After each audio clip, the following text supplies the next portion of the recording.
उत्तराखंड के पूर्व मुख्यमंत्री और महाराष्ट्र के पूर्व राज्यपाल भगत सिंह कोश्यारी को लोक कार्य के क्षेत्र में पद्म भूषण सम्मान से सम्मानित किया गया है। राष्ट्रपति द्रौपदी मुर्मू ने सोमवार को राष्ट्रपति भवन में आयोजित नागरिक अलंकरण समारोह में उन्हें यह प्रतिष्ठित सम्मान प्रदान किया। समारोह में उपराष्ट्रपति सीपी राधाकृष्णन, प्रधानमंत्री नरेंद्र मोदी, केंद्रीय गृह मंत्री अमित शाह सहित कई गणमान्य लोग मौजूद रहे।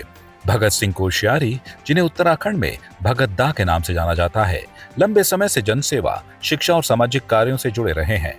बागेश्वर जिले के पलानधुरा गांव में जन्मे कोश्यारी ने राजनीति के साथ साथ समाज और राष्ट्र निर्माण में भी महत्वपूर्ण योगदान दिया। उत्तराखंड गठन के बाद वह राज्य के पहले मंत्रिमंडल में कैबिनेट मंत्री बने और बाद में मुख्यमंत्री पद की जिम्मेदारी भी संभाली। इसके अलावा वह राज्यसभा सांसद, लोकसभा सांसद और महाराष्ट्र के राज्यपाल भी रहे। श्री भगत सिंह कोश्यारी, लोक कार्य।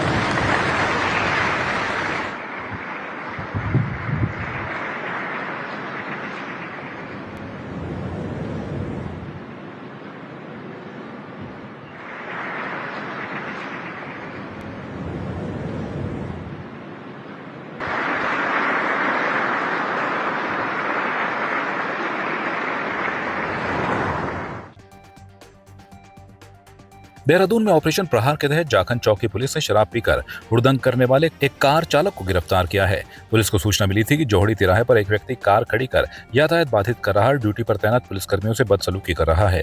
सूचना पर मौके पर पहुंची पुलिस ने चालक का एल्कोमीटर टेस्ट कराया, जिसमें उसके शराब के नशे में होने की पुष्टि हुई। पुलिस ने कार मोटर वाहन अधिनियम की धारा 185 के तहत सीज कर चालक विनय, निवासी भिवानी, हरियाणा को गिरफ्तार कर लिया है। पूछताछ में सामने आया है कि आरोपी मानसिक तनाव से गुजर रहा है और दिल्ली के फोर्टिस अस्पताल में उसका इलाज चल रहा है। पुलिस ने मामले में आवश्यक वैधानिक कार्रवाई की है। दिनांक 24 मई 2026 को ट्रैफिक पुलिस की टीम द्वारा सायंकालीन चेकिंग के दौरान एक व्यक्ति को रोका गया क्योंकि उसके वाहन द्वारा जाम की स्थिति उत्पन्न की जा रही थी। उक्त व्यक्ति के रोकने पर उसके द्वारा जो सब्जी काटने वाला चाकू होता है उसको लहराकर ट्रैफिक पुलिस की टीम को दिखाया गया। इसके उपलक्ष्य में उस व्यक्ति के विरुद्ध एमपी एक्ट के सेक्शन 185 के तहत वैधानिक कार्रवाई की गई है, उसे अरेस्ट किया गया है। इसके साथ साथ उसके जो व्हीकल है उसे सीज किया गया है। फर्दर इंक्वायरी करने पे ज्ञात हुआ, उसकी वाइफ के थ्रू ज्ञात हुआ कि वह व्यक्ति अवसाद से ग्रसित है, वह डिप्रेशन से ग्रसित है और उसका मानसिक इलाज चल रहा है। इसमें जो भी जैसी फाइंडिंग्स आएंगी उसके हिसाब से उचित वैधानिक कार्रवाई की जाएगी। गढ़वाल मंडल के नवनियुक्त कमिश्नर आनंद स्वरूप ने सोमवार को पौड़ी मुख्यालय पहुंचकर विधिवत पदभार ग्रहण किया। पदभार संभालने के बाद उन्होंने कहा कि उनकी पहली प्राथमिकता पौड़ी मुख्यालय में रहकर प्रशासनिक कार्यों का संचालन करना रहेगा। उन्होंने स्पष्ट किया कि मुख्यालय को सक्रिय और प्रभावी बनाना उनकी प्राथमिकताओं में शामिल है। चारधाम यात्रा को लेकर कमिश्नर ने कहा कि मुख्यमंत्री पुष्कर सिंह धामी के निर्देश पर श्रद्धालुओं की सुविधाओं को सर्वोच्च प्राथमिकता दी जा रही है। यात्रा मार्गों पर जाम और अव्यवस्था रोकने के लिए जिलाधिकारियों को आवश्यक दिशा निर्देश जारी किए गए हैं। देखिए, जो सरकार की प्राथमिकता है वही मेरी भी प्राथमिकता है और जनहित के जितने भी कार्य हैं वो मेरे ही कार्य हैं। मुझे मेरी जवाबदेही यहाँ की जनता के प्रति है, यहाँ की सरकार के प्रति है। तो मैं ऐसा जो जो काम उनके हित के लिए होगा वो सारे काम मैं करूँ। हमने देखिए ये चारधाम यात्रा आज की नहीं है, ये बहुत पहले समय से चली आ रही है और सभी लोग इसके अभ्यस्त हैं कि किस प्रकार की व्यवस्थाएं इसमें करनी है। और जैसी भी परिस्थितियां बनती हैं उसके अनुसार सभी लोग जो है अपना एक्शन करते हैं।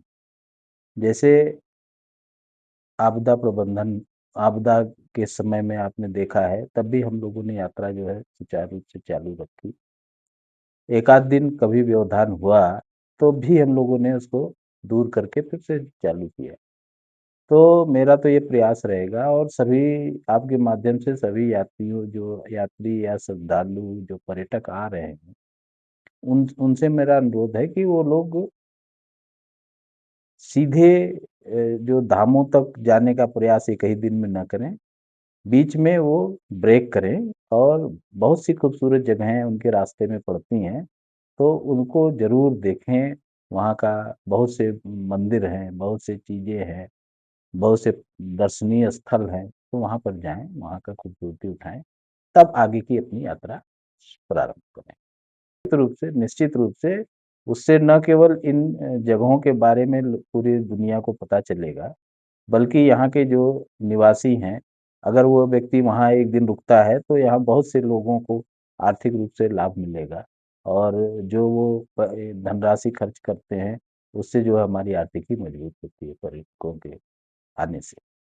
देखिए, काम तो कभी खत्म नहीं होगा, काम तो निरंतर चलता रहता है, लेकिन मेरा ये प्रयास रहेगा कि जो जनता की ये शिकायत थी कि यहाँ पर उपलब्ध नहीं होते हैं अधिकारी, तो मैं उनकी शिकायत को दूर करूँगा और अ, लोगों को मतलब ये पता ही नहीं चलेगा कि यहाँ कभी कमिश्नर नहीं रहा करते। तो मैं पूरा समय यहाँ के लिए दूँगा और लोगों को मैं आश्वस्त करता हूँ कि न केवल मैं यहाँ समय दूँगा, बल्कि उनकी समस्याओं को भी हल करने का प्रयास करूँगा।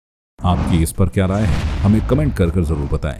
इसके साथ ही आप हमारे YouTube चैनल को सब्सक्राइब कीजिए। आप हमें Facebook, Instagram, Twitter पर फॉलो भी कर सकते हैं और संवाद 365 के साथ एक क्लिक में जुड़ने के लिए डाउनलोड कीजिए संवाद 365 ऐप।